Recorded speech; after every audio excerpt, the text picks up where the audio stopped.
The City Zoo, written and illustrated by George Komnenos.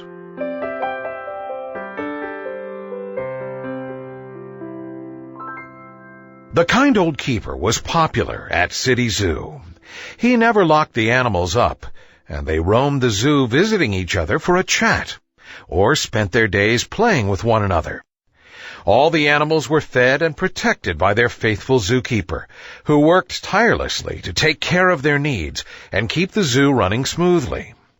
Not many people visited the zoo, as it was old and in disrepair, but all the animals lived contented and extremely lazy lives.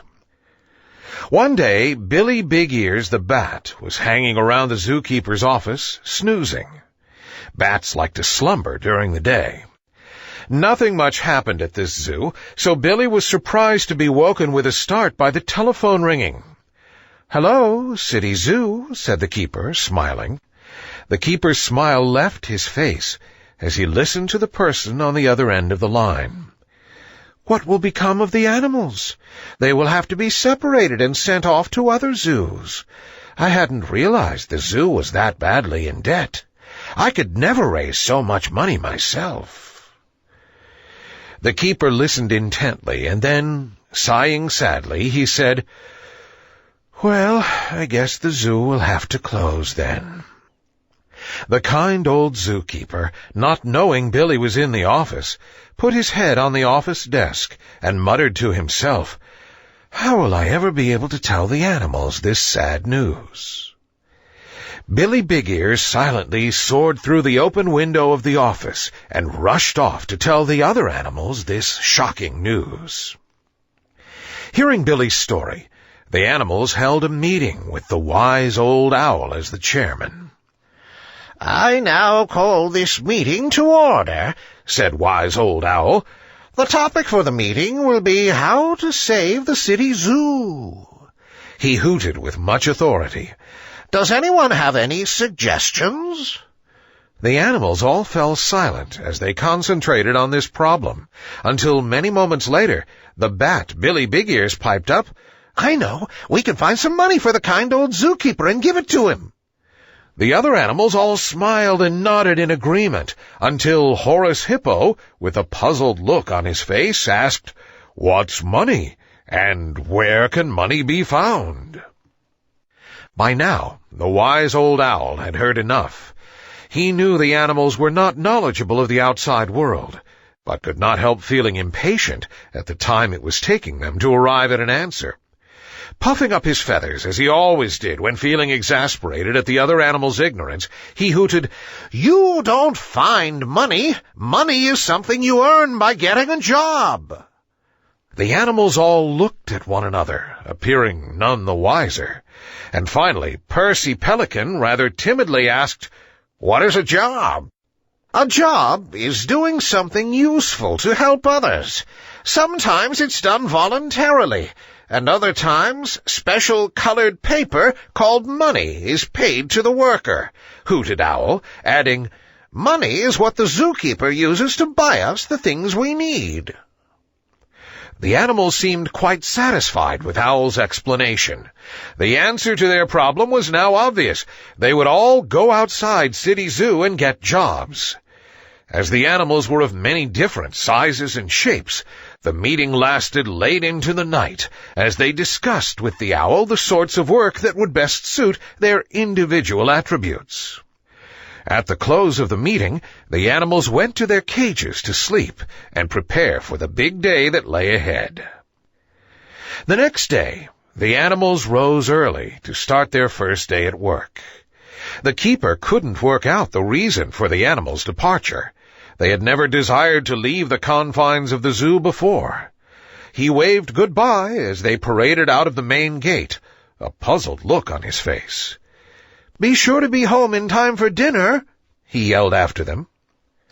The giraffes, Jerry and Jenny, went straight to the local telephone company.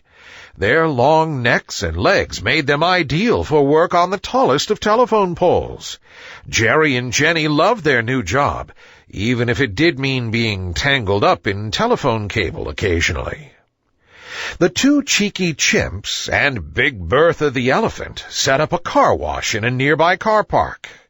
The nimble chimps scampered about, scrubbing the dirty cars clean, making a game of the work at hand. Big Bertha, loading her trunk with water from a bucket, rinsed the soap suds off the now gleaming cars. The chimps and Bertha the elephant made a great car-washing team. Horace the hippo spent his days working as a lifeguard at the local council swimming pool. The children at the pool were delighted at Horace's antics in the pool. Horace loved his new job, as he was doing what hippos love best, wallowing in the water and sunbaking. Sylvia Snake spent her days helping a local plumber. Sylvia slithered down plug holes, helping the plumber clear blocked drains. This was hard work for Sylvia, but work a slithering snake could do well. The plumber was delighted with Sylvia's work and paid her well. Percy Pelican worked for the Postal Service delivering airmail. Percy flew far and wide, his large bill bulging with mail. Percy loved flying low over the city, enjoying the view and meeting the people he had mail for. This was a fine job for a pelican indeed. Russell Rhino, heavy and strong with his big rhino horn, applied for work at a building firm. Russell was well suited to his new career, charging headlong through brick walls, demolishing old buildings. Rhinos love to charge at things, and to be paid to do this was a dream come true for Russell. The zoo's gorillas tried out for the local professional rugby league team. The coach was delighted with the two of them, and they found themselves playing as front-row forwards. Needless to say, their team never lost a scrum, and the other players admired the playing skill of the gorillas, often trying to emulate it. At the end of each day, the animals made their way home to the zoo, tired but happy that they were secretly helping the keeper save the zoo from closing.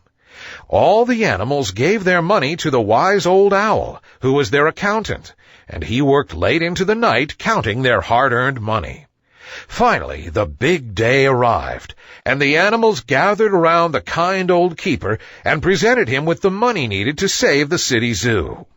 Needless to say, the keeper was overcome with joy and thanked the animals, adding, "Now I know what you were all getting up to when you left the zoo." The animals raised so much money that enough was left over to renovate the zoo. The animals were no longer lazy. They liked to work and set about transforming the zoo. The keeper looked on in amazement as the animals made City Zoo beautiful. People of the city soon heard news of this and visited in great numbers, assuring the zoo of its future. The kind keeper and all the animals lived happily ever after.